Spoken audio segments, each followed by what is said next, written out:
kali ini, kelompok kami akan menjelaskan mengenai hak kekayaan intelektual, yang dimana hak kekayaan intelektual merupakan seperangkat hak eksekutif yang diberikan kepada seseorang yang telah menghasilkan ciptaan dari buah pikirannya sendiri. Nah teman-teman, hak kekayaan intelektual terdiri dari dua bagian. Yang pertama, hak cipta, dan yang kedua, hak kekayaan industri. Yang di dalam hak kekayaan industri ada hak paten, hak merek, rahasia dagang, dan hak-hak lainnya. Nah teman-teman, untuk lebih jelasnya lagi, mari teman-teman kita simak video berikut ini.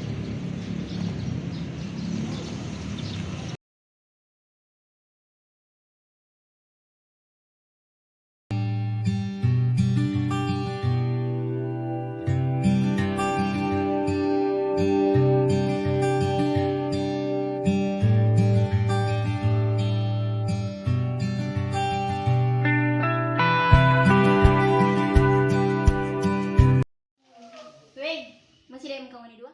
Sudah. Tak kira sudah AKB. Tadi dah kalau ada bilang kalau soal tak AKB karena dia ada ikutin kita.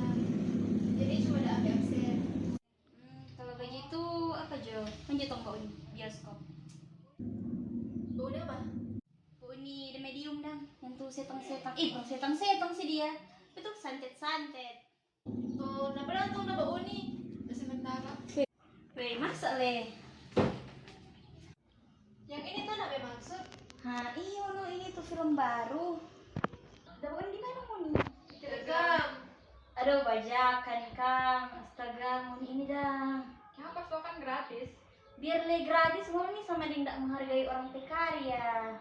Salah-salah tuh anak kos cari gratis no. Iya. Ada. Biar le anak kos komang sekarang kok banyak Netflix mau bayar. Mau ini sampai melanggar hak cipta. Hak cipta, apa suatu hak cipta? Ini yang tahu hak cipta. Astaga, sini kasih tahu. Zaman begini kamu minta tahu hak cipta. Kenapa? Oh ini dari sini. Hak cipta adalah hak eksklusif yang secara otomatis diberikan pada seorang pembuat karya atas karya-karyanya. Hak cipta berfungsi menghargai suatu karya dan mendorong pencipta karya tersebut untuk menghasilkan karya baru. Hak cipta di Indonesia diatur dalam Undang-Undang Republik Indonesia Nomor 28 Tahun 2014 tentang hak cipta yang dikeluarkan pada tanggal 16 Oktober 2014. Tujuan dari pelaksanaan hukum hak cipta adalah melindungi hak eksklusif, hak moral, dan ekonomi bagi pencipta karya. Sanksi jika melanggar hak cipta diatur dalam pasal 113, yaitu setiap orang yang dengan tanpa hak melakukan pelanggaran hak ekonomi sebagaimana dimaksud dalam pasal 9 ayat 1 huruf I untuk penggunaan secara komersial dipidana dengan pidana penjara paling lama 1 tahun atau pidana denda paling banyak 100 juta rupiah. Setiap orang yang memenuhi unsur sebagaimana dimaksud pada ayat 3 yang dilakukan dalam bentuk pembajakan dipidana dengan pidana penjara paling lama 10 tahun atau pidana denda paling banyak 4 miliar rupiah. Oh, begitu dah tuh hak Iyo, cipta. begitu lah hak cipta. Tahu toh? Aduh, udah tuh kan Bu Uni di bioskop jodoh sama Bu Uni di sini. Di bioskop pari Jo, nyeren kartu mau nih. Iya, sudah ada. Sudah pas-pas, sumpah ganti gagah-gagah mari Jo. Entar layar, oke? Oke. Mari Jo.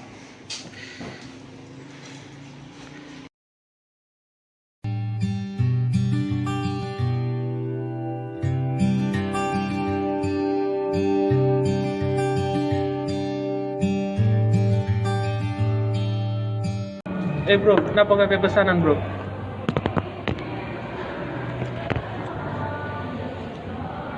Cek tuh. Asli tuh ini? Asli, sesuai sampai pesanan. Betul asli ini? Asli, 100% asli. Oh, oke lah. Boleh ini semua pergi kita ini. Kasih nih bro.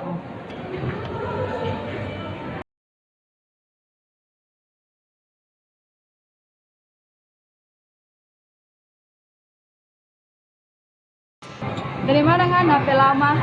Sabar tua, jangan lu marah-marah. Kita ada sesuatu for ngana.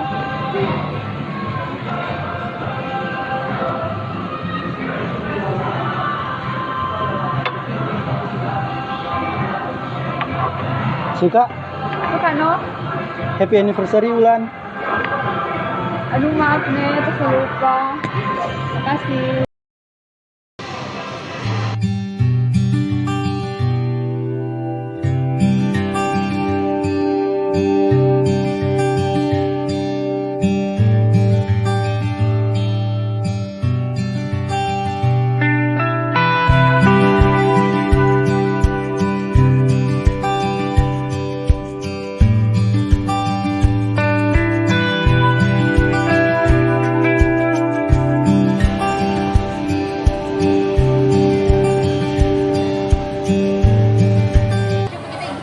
Boleh, boleh, boleh. Allah, ulang kita kita. Ini, napet kita tercoba dulu kita. Nih, Iya. dah udah beli di mana? Terus kok mau beli model begini? Di Charles and Kate dia bilang. Keren. Mari jurang tungki Bali ya. Terus kok mau ambil model begini? Nih, mari.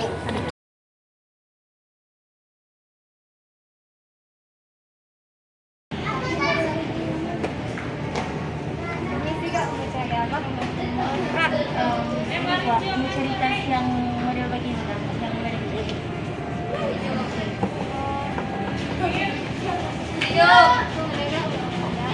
Dari suka.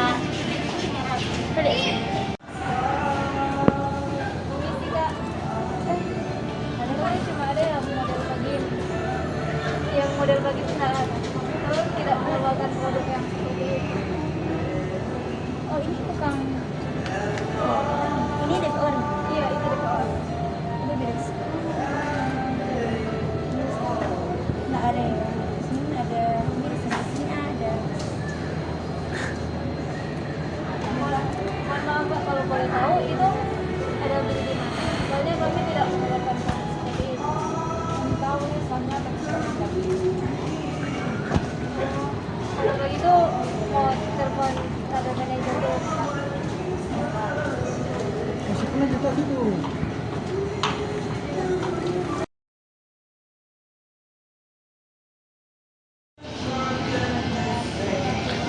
Jadi Kak, ini kita mau pesan telepon dari manajer. Dia bilang, coba nggak menggunakan produk yang seperti itu.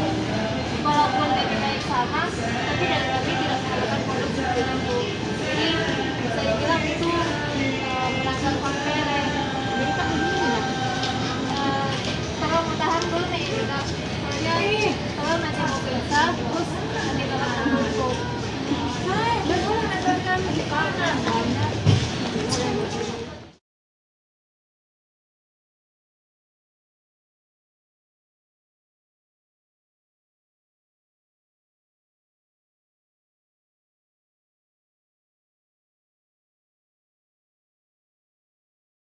Hak paten atau hak eksklusif merupakan hak kepemilikan yang diberikan pemerintah bagi individu atas hasil karyanya di bidang teknologi selama waktu tertentu. Dengan kata lain, hak ini juga memberikan kebebasan kepada seseorang untuk menjalankan penemuannya. Kebebasan ini juga sudah dilengkapi oleh perlindungan hukum guna menghindari peniruan-peniruan kepada pihak-pihak tertentu. Hak eksklusif memiliki jangka atau periode tertentu yang memiliki batas yakni sekitar 20 tahun. Masa berlaku tersebut sejak hak tersebut secara resmi oleh penemu dan diterima tidak bisa diperpanjang masa berlakunya. Fungsi dari hak paten, yang pertama, jaminan perlindungan hukum, yang kedua, menambah kepercayaan konsumen, yang ketiga, memberi tambahan keuntungan, yang keempat, merupakan aset perusahaan, yang kelima, mengurangi plagiarisme, yang keenam, menghindari eksploitasi karya, yang ketujuh, mengurangi kompetitor, dan yang kedelapan, memperluas jangkauan bisnis. Sanksi bagi yang melanggar terdapat dalam Undang-Undang Nomor 14 Tahun 2001 tentang Paten atau UUP. Pada pasal 130 Barang siapa dengan sengaja dan tanpa hak melanggar hak pemegang paten dengan melakukan salah satu tindakan sebagaimana dimaksud dalam pasal 16, dipidana dengan pidana penjara paling lama 4 tahun dan atau denda paling banyak 500 juta rupiah. Kalian pernah nggak sih kepikiran kalau orang yang dulunya kerja di suatu perusahaan, ketika dia sudah tidak lagi bekerja di perusahaan tersebut, bisa saja dia membocorkan rahasia perusahaan yang dia ketahui.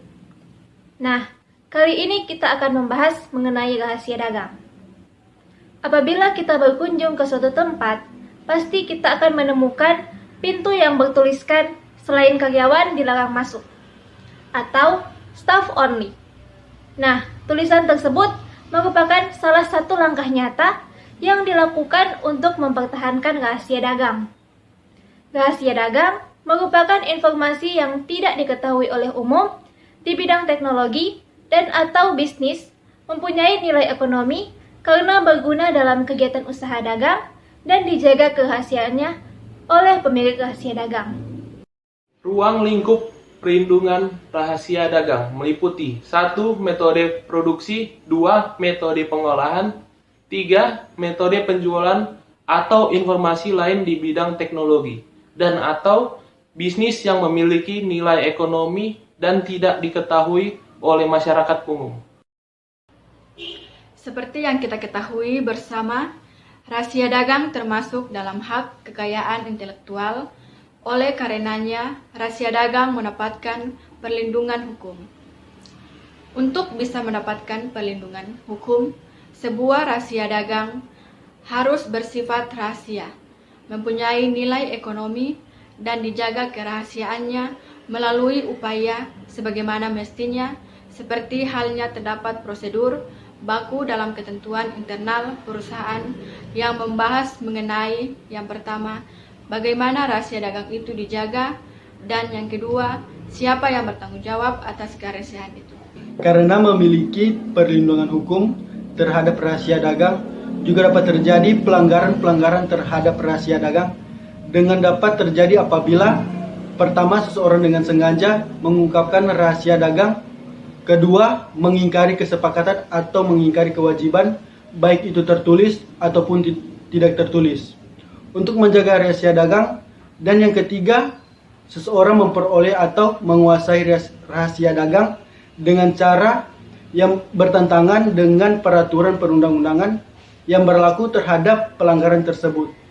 Terhadap pelanggaran tersebut, pemegang rahasia dagang atau penerima lisensi dapat mengajukan gugatan atau ganti rugi atau penghentian pembuatan kepada pengadilan negeri. Nah, selainnya pelanggaran pada umumnya, para pelanggar rahasia dagang akan dikenakan sanksi sesuai dengan peraturan perundang-undangan yang berlaku. Nah, dalam hal ini yang tertuang dalam Undang-Undang Nomor 30 Tahun 2000 tentang rahasia dagang. Nah, pada pasal 17 undang-undang tersebut dinyatakan bahwa pihak yang sengaja dan tanpa hak menggunakan atau mengungkapkan rahasia dagang termasuk mengingkari kesepakatan untuk menjaga rahasia dagang ataupun yang memperoleh atau menguasai rahasia dagang dengan cara yang bertentangan dengan peraturan perundang-undangan yang berlaku akan dipidana penjara paling lama 2 tahun dan atau denda paling banyak 300 juta rupiah.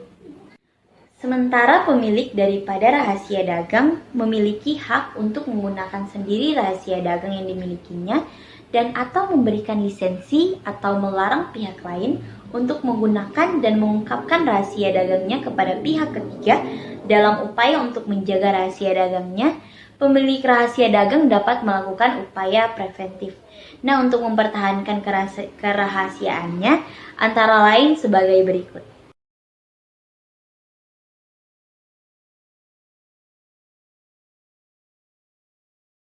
Nah, teman-teman, jadi kita harus lebih berhati-hati ketika hendak menyebarkan suatu informasi yang didapatkan dari tempat-tempat yang tidak kita ketahui. Oke teman-teman, jadi itulah demonstrasi dan penjelasan dari kelompok kami tentang HKI atau hak kekayaan intelektual. Jadi teman-teman, hak kekayaan intelektual ini dilindungi oleh undang-undang. Oleh karena itu, setiap orang wajib menghargai dan menghormati hak kekayaan intelektual milik orang lain. Dan hak kekayaan intelektual tidak boleh digunakan tanpa izin dari pemiliknya. Itulah penjelasan dari kelompok kami. Semoga bermanfaat.